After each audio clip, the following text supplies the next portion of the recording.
Aloha and welcome to the lesson. In this lesson, we're going to be talking about scope of variables and functions. So what exactly is a scope? Well, a variable or a function is only visible to part of your program. That part of the program that it's visible to is called the object's scope. So variables that are created inside a function, they're visible only inside that function. Um, your lifespan per se for a variable is going to be from the time it's first used, which is usually an assignment statement, all the way until the end of that function. These are what we call local variables.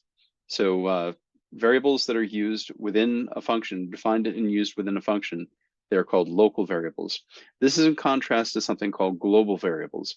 So global variables are defined at the top level of execution and with no indentation, and you define a variable. Those variables that you define they're actually accessible within functions that get called.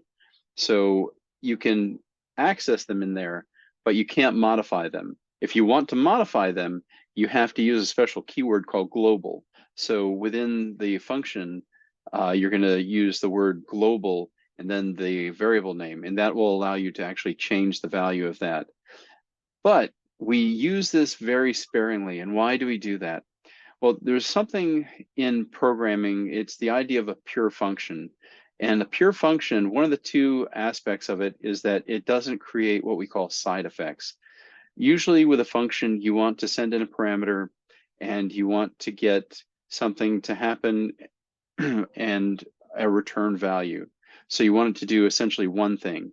That's pretty much, the idea of a pure function. When you use a global variable, you're saying specifically that I want to change this thing within there. I want to be able to change it. Because if you don't use global, you can actually read it and use it, but you can't change it. But when you go ahead and you say global in there, you're able to change that variable. And by changing it, let's say you have a different return value or something, you'll have the return value, but you can also possibly be changing that global variable that you've defined in there. And if you're changing that, then your function isn't doing just one thing. It can be modifying other things, little small things, those global variables, and that can be kind of hard to track down when you have a bug or some kind of an unexpected behavior. So for that reason, we try to use global variables very sparingly. So let's take a look at this in practice. So I'm going to open up VS Code here. And normally I have, code already written to show you, but this time I just want to play around with it and kind of show you some of the ideas. So we're going to define something here. Let's just call it my function. And we're going to do something. So let's not forget our colon. Yes, proper colon health here. So we want to type in, let's say, print X. And do we have an X defined yet? No, we do not. That's going to give us an error. But luckily, at the global level, we're going to define X equals 1. And then we're going to call on our function here. And that should do what? Let's think about it. We're going to define X equals 1. We're going to hit my function. We're going to go in there. We're going to print X. And that should give us the value of 1. Nope, we're not going to send that. It's not guessing properly. So anyway, let's go ahead and try, let's clear out this. And let's hit the play button and we get 1, just as we suspected. Now let's see what happens if we don't use that global keyword. Let's say we just try to change it on our own. Let's say X equals 2 in here. What do you think is going to happen? Well, it should give us an error. So when we hit this, boom, right, it gives us an error. It says unbound local error, cannot access local variable X, where it is not associated with a value. So that is because we haven't used, in here we've got X. X is being taken from the global context. But when we get down here to reassign it, it's got a problem.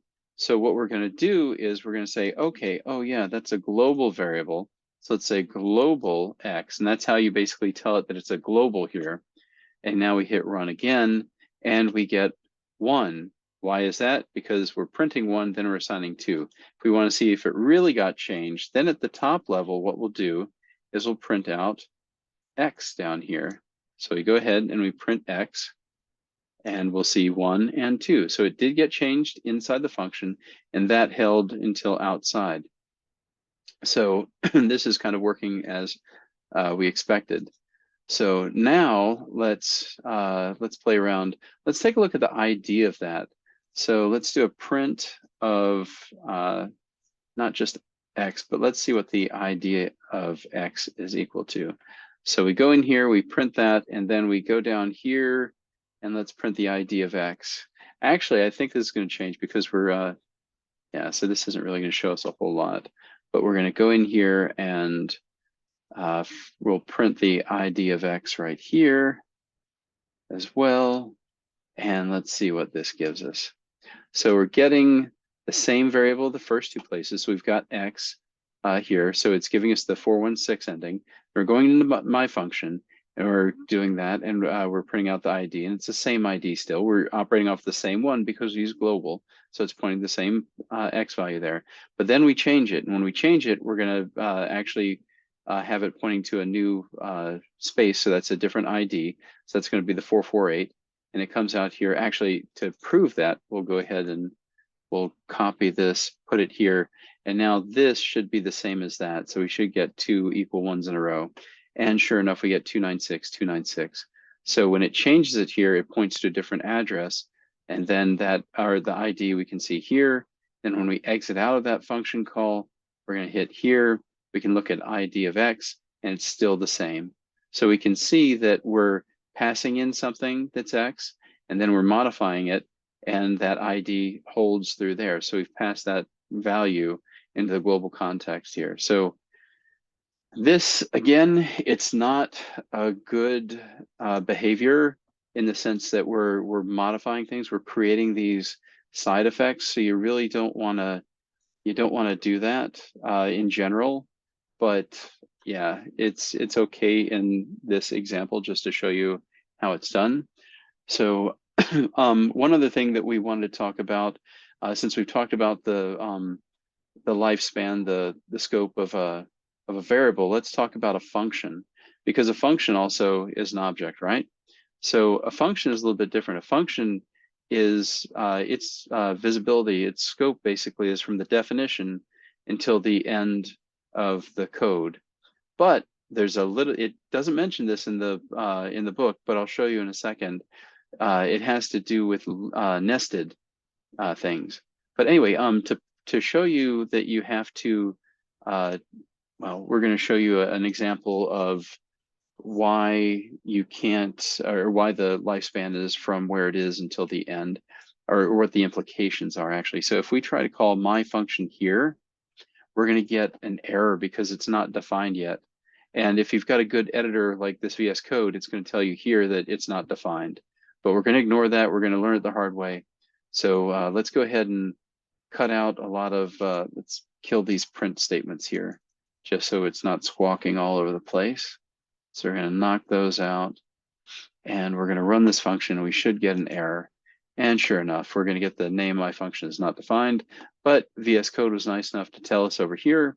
And when we hover over it, it says my function is not defined. So the reason is because the scope of my function is actually from the point at which it's defined here through the end of here. So if I was to take this and move it down below, it's not a problem. So if we delete that, and of course we did that earlier, we put my function down here, now it's visible. The scope of my function is already there, so we can run it and it'll just do nothing because we remove the prints. So, or it'll display nothing because we remove the prints.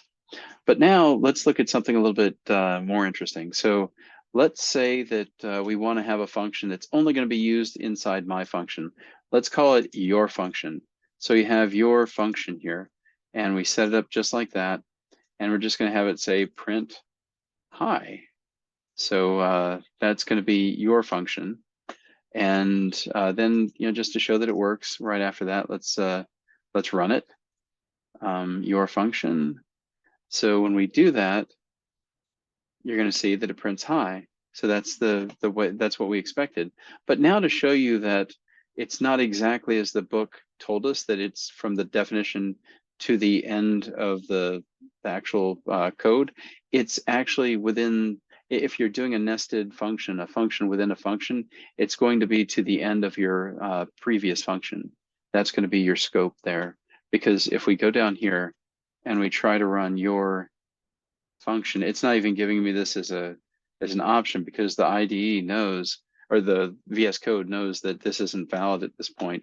So if we hover over it, it's going to tell us that it's not defined here because it's defined within there.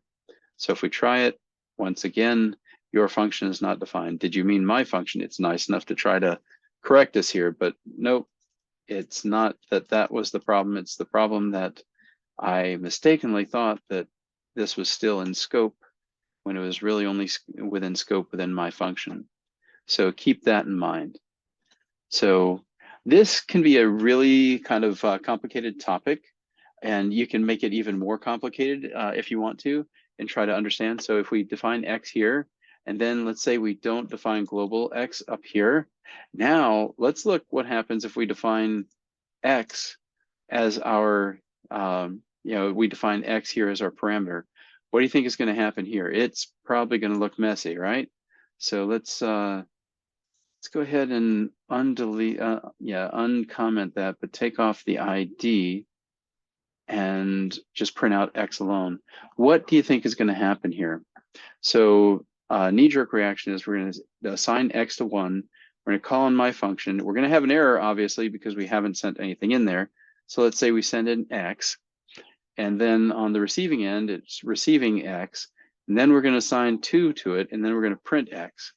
And then let's go ahead and print X on the return and see what that gives us, because that'll be interesting to see. So if we hit play here, we get 2 and 1. So let's see what happened here. We said X equals 1. We call my function. We send 1 up to here. So 1 is bound to this X. Then we get X equals 2. We're binding that to the, we're binding the 2 to X. We're printing out that that initial one. So we're printing out 2. And then when we return to the global scope again, we print out X, we're getting 1. And that's because X is defined as 1 up here. So when we call on my function with X, even though we're sending X here, what's happening here is it's creating a copy of it, and it's operating off of that copy, but it's not actually modifying it at the global level. The global level is not changed. So X is still equal to 1 here. So we can get really complicated when you're thinking about scope and things like that. So when things kind of get wonky, if you're not careful with your naming conventions here, when you're passing in your arguments, your parameters, you're going to get some strange things.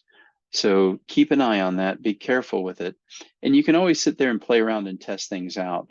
Like I did here, you can go ahead and try to see what happens if, and if you want to see, is that actually the same object? You can always print out the ID of the object and see if it's indeed the same thing. Just, you can tell that way if your local is, if it's actually global, being treated as global. Just print out the ID of it and then print out the ID at the global level and see if they're the same. So yeah, this is a tricky lesson. It can be a little bit complicated, but if you have any questions, as always, feel free to reach out to me. Send me an email, schedule a Zoom session meeting with me, and I'd be happy to help you understand it. So if not, have a great day, and I'll see you in the next lesson.